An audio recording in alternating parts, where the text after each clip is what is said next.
Hey guys, so today I have 3 boxes that got shipped to me from Taiwan. These things, I literally ordered them Monday night at 11 p.m. and today is Wednesday, the same week, and at 11:55 a.m. these arrived, like 36 hours from the time I ordered it until they were in my garage. I'm amazed. That part is freaking amazing. So inside these boxes are 3 5,000 watt inverters, which are parallelable. I think that's the right way to say that, parallelable. And they're from MPP Solar. I'm not 100% certain if they're quality or not. We'll find that out when we test them, but I've seen a bunch of people using them and everybody seems to be gaga over them now, although they had a bad rap a few years back. Anyway, I shouldn't say everyone. The folks that I talked to who had positive things to say are positive about them.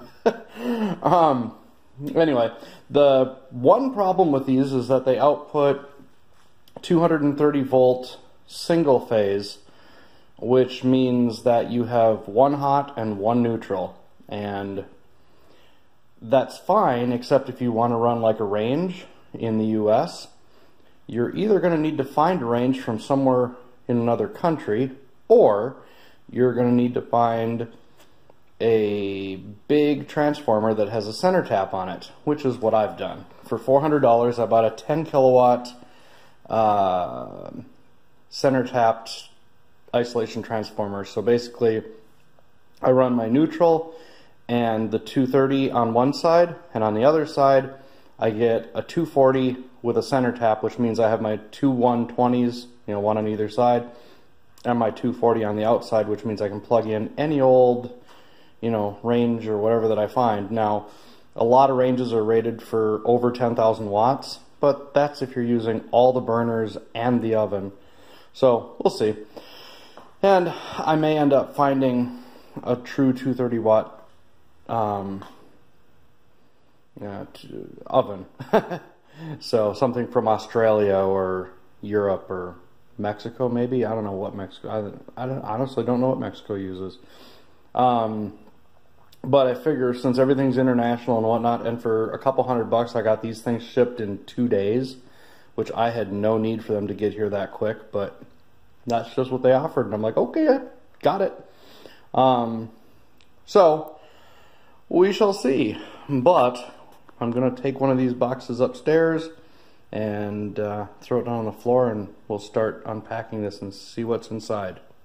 All right, here they are. Got them up in the living room. We're going to, I think I'll just lay these out and cut them open, and then we'll dig through them and check it out. All right, there we go. All 3 of them, 15,000 watts. And then in this box, we've got these, those are the combined parallel kits, I guess. So basically this, and this make up one of the parallel kits. And then, not sure if you go from one to the next, but then I don't know if the last one goes back to the first one or if it's just, yeah, have to look at the instructions. Anyway, I'm gonna pull these apart a little further, and then we can put one of them together. Of this, one thing I noticed right away are these ports for the AC in and out. I don't know about that. I mean, I've never seen a fitting that would actually fit into a square hole like that. So I'm not sure. I mean, maybe we just run the, I don't know. That's something I'm gonna need to think on. So this part right here, this little cover, is what I need to remove to put the parallel kits in. And then the photovoltaic input looks the same. It's got that square thing right here. I don't like that. Need to figure out how to deal with that. And then these, they're round, which is nice, except nothing to put strain reliefs on. So those are my first observations looking at this. Need to think about that. Maybe what I'll do is just find something that'll fit into these square holes and just put strain reliefs on. These little guys, I think I could put 1/2 inch, you know, standard crimp connector type things like you'd use for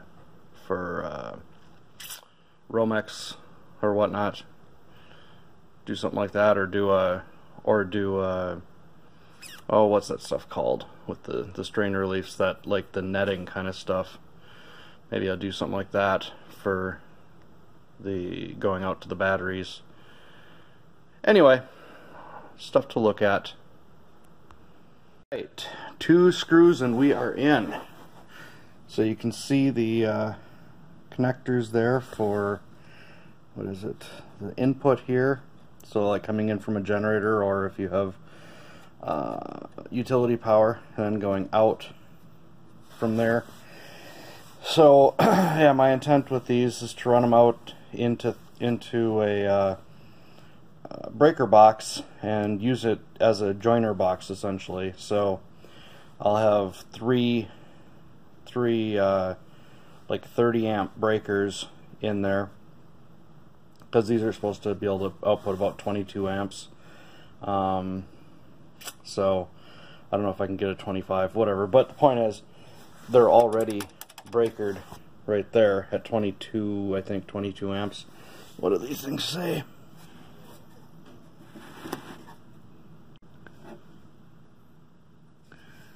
Let's see if I can get down there a little closer. Yeah, all you can see is, anyway, they're 40 amp breakers on there. So,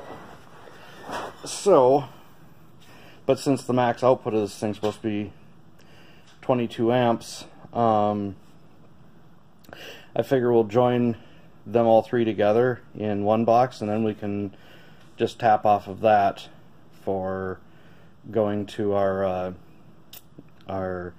big transformer to run like 110 volt, or actually not really 110, but run stuff that's split phase, and then yeah, any of the straight 110 stuff I might just run some other inverters when we're going to use those. Anyway, a lot of that is yet to be seen. We'll see how much power we actually want to end up using. But first thing I'm going to do is take this little card out of here, and the one below it, there's like a dummy card that they put in. I'm not sure exactly what the point of having that there is, but take that one out and then replace it with one of these guys here. So you can see the one on top, and then there's a like lighter colored one down below, the yellow looking thing. That one comes out and gets replaced with this one. So let me try this. Right, well, here's the board that we're replacing. There are no traces on it. None of these look like they're even joined at all. So I have no idea why they even bother putting this board in there. But it's there. So I'm going to go ahead and slip this board in. There's only, whoops. It's hard to hang on to it when I'm looking at the camera. Or at the picture, whatever. Anyway, so there's only these 2 little connectors right here that need to be hooked up on this one. And then I need to reconnect the 3 connectors. Basically, there's one right here, one here, and one down here that need to get reconnected on that one. And just a few screws to put back in. And then we'll be ready with this one. Well, there we go. First one is done. You can see down in there, maybe. Now, this board has been replaced with the board right down in there. And now out the back we have parallel connections as well. So these are the power, whatever they are, some kind of sense connectors that allow the other side to know how much power is being used from this one, I guess. That's what I was reading. And then these are just for making sure that they're phased correctly, so that they're running on the same clock essentially. I don't know. That's that's as much as I know about these at this point. So once we get into hooking them up, I will hopefully know more, but that's still a month away. So the one thing I did like about this, as far as the charge controller portion of it, is that you can bring in 450 volts, which means I can string together 8 of my 48 volt panels and be around 400 volts with like a peak voltage, right around the peak voltage of this thing. So we can actually use just a couple of 12 gauge wires to run 2 strings of 8 panels, which gives us 16 panels, or 3,000 some odd watts of power, without having to run big fat cables from the solar panels. So that was kind of cool, because basically if we did 2 strings of 8, or even just do 1 string of 8 for that matter, I mean, that would be 2,400 watts coming into one of these inverters, and we only need to run 12 gauge wire from that series of panels up to here. So anyway, thought that was pretty cool, because like the midnight controllers, they're, you know, peak voltage around 100. Well, the ones I bought were the 150s. So basically we can only run 3 of them together, 3 of our panels, and then we have to make up for it by paralleling a bunch of them together.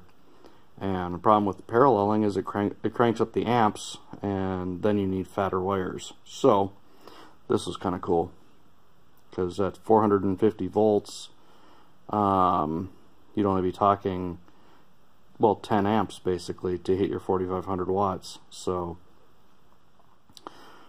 anyway, that was kind of a cool feature. One more nice thing about these MPP Solars is they actually came with the serial cable, and it has a proprietary RJ45 connector on it for connecting into the inverter itself, and then just a standard RJ45 9-pin. And you also have the option of using a USB connector. I'm sure it just has a serial, serial to USB adapter inside the inverter, but cool all the same.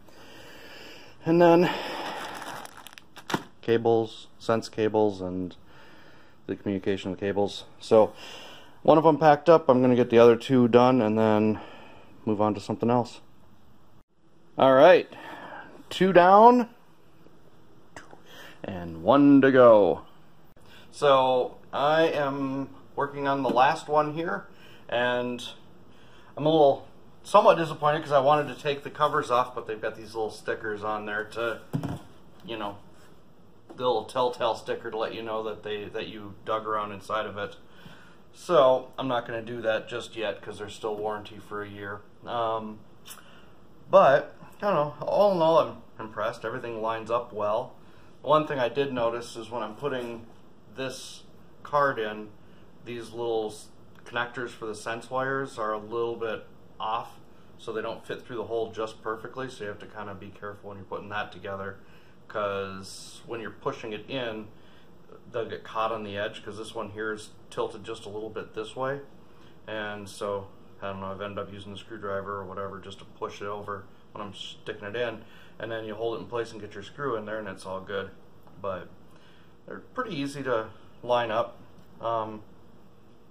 Sure. Oh yeah, these are on this side. So I don't know.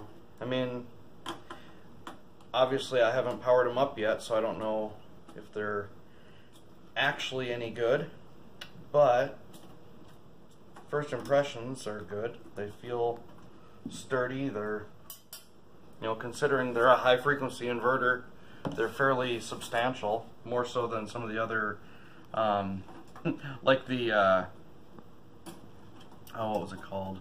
The Power Jack ones. I think no, it wasn't Power Jack. Reliable. The 3,000 watt Reliable is much lighter than this, and doesn't have reasonable connectors either for the amount of power it's supposed to put out. And then the power jack, I've got a 15,000 watt of that, and it's heavy. I mean, it weighs about 60-70 pounds for the one unit, but it's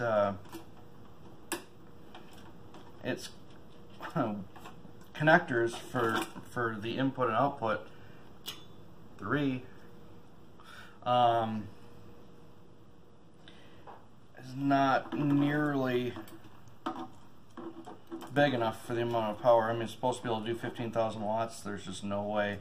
It might be a 6 or 7,000, but definitely is not going to do 15. But that's okay. I only paid 500 bucks for that one, so I expect it will hopefully be at least worth what I paid for it. And it's a split phase by default, so I didn't need to get a transformer or anything else for that one. Oh, shoot. There I go gabbing away. I forgot to take the little plate off this thing. Where these little plates that cover up the back. Too bad I don't have a magnetic screwdriver.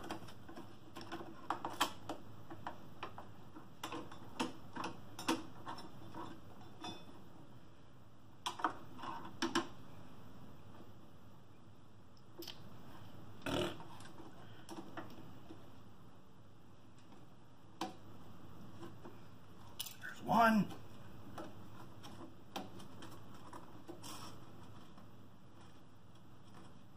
Ah.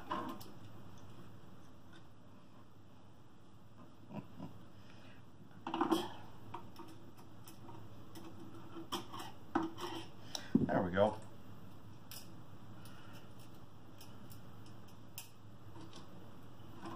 All right.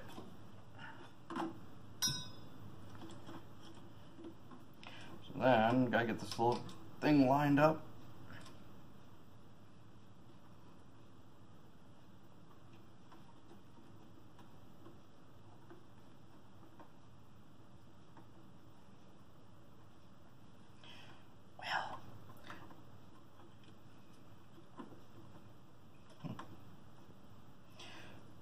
Well, that's interesting. The other two went well.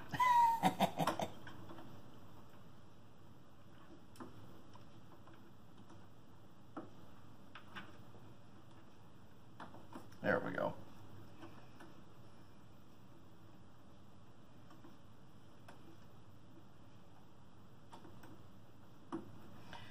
Alright, so this one's going to take a little longer, but still not more than about 10 minutes to do the whole deal, so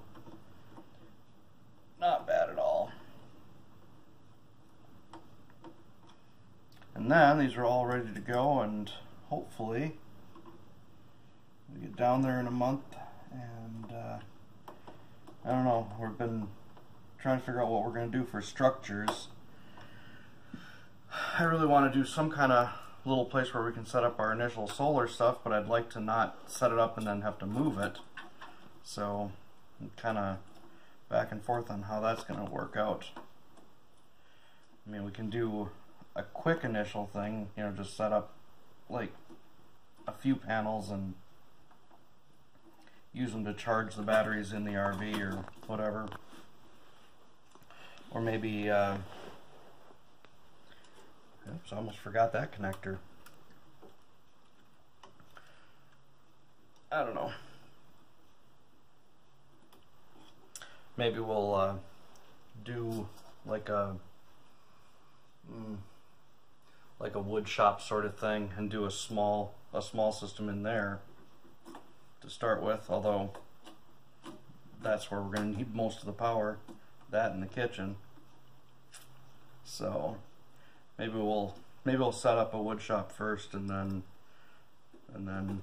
do another system that'll go into the kitchen later. Use these for the wood shop, or wood shop, welding shop, whatever. I don't know. I mean, on one hand, it's kind of like, well, just get started and build the final structure first and let that, you know, not try to do quick things, because oh, it's done. All right, there we go. 3 down, none to go.